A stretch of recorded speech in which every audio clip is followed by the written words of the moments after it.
Hey guys, what's up again? It's Sega Man Tony back with another pickups video. Got a lot of games to go through here. Did trades with the game exchange. And I had some trade slips left too where I got some more stuff that I saved up from my other trades.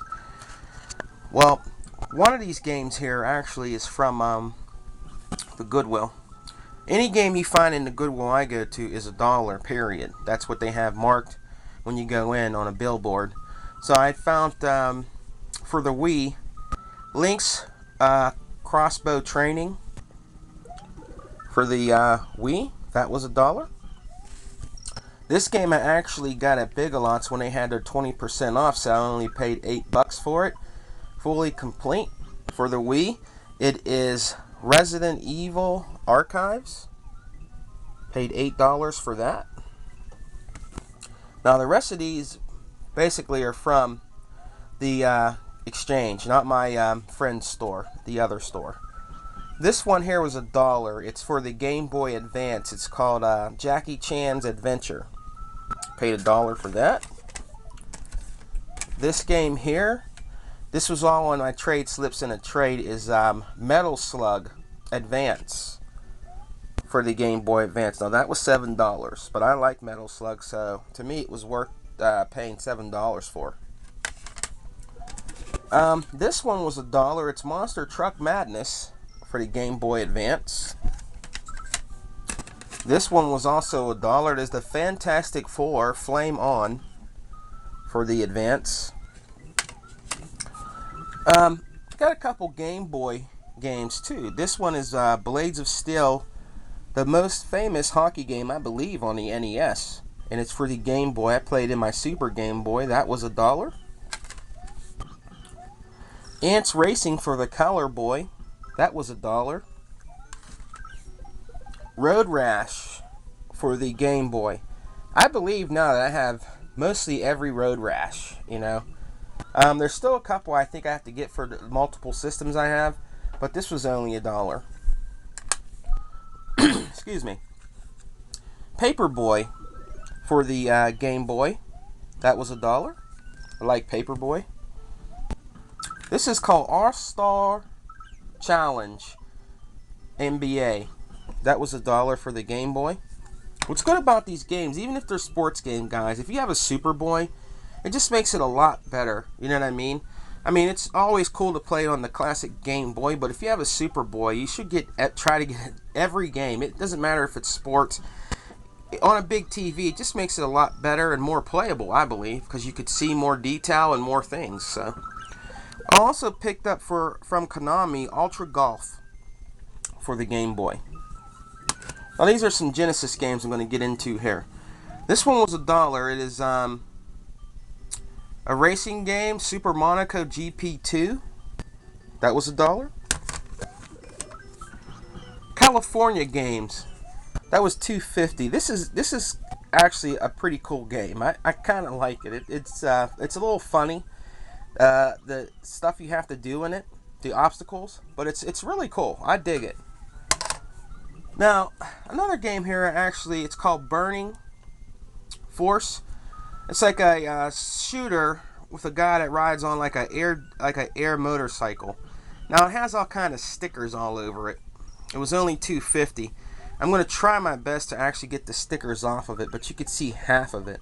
And I know, yeah, it looks like crap, but I'm going to try to clean it up a little more, see if I can get them old stickers off. This is American Video, Burning Force. So I guess that's a really old company that used to rent games and movies, so I'm going to try to clean that up. Another one I got here for $1 is called Pool Championship for the Sega Genesis. That was $1. Now let's get to the regular NES. Now this one here is called, I think, Cabal. It was $2.50 for the regular NES. Another one here called Low G-Man. I believe I actually traded this game to one of my friends, Sire649, a while ago, so I picked that up. Again, that was $2.50. And I actually found for $1 at my Goodwill. A great game. It is The Legend of Zelda. I believe online this has actually gone for a lot more, way more money now. You know, and it came with the Nintendo case with it. That was $1 at the Goodwill. I picked up a game for my Sega CD. It's fully complete, called Prize Fighter. I paid, well, I didn't pay, I did a trade. It's $5, but I do have the disc Prize Fighters, the 1 and 2 disc without any covers or anything. And if anybody wants it, is up for trade. But I do have the complete version of Prize Fighter now for the Sega CD. I picked up another game for $1 at my Goodwill called Big Air Freestyle for the GameCube. Want to check that one out. I picked up another pretty cool, decent game called Gladiahad, I think, for the Sega Genesis. It's made by Electronic Arts. It's actually a pretty cool side-scrolling adventure. I picked up World Heroes for the Super NES. I'm gonna get that sticker off, but that was $2.50.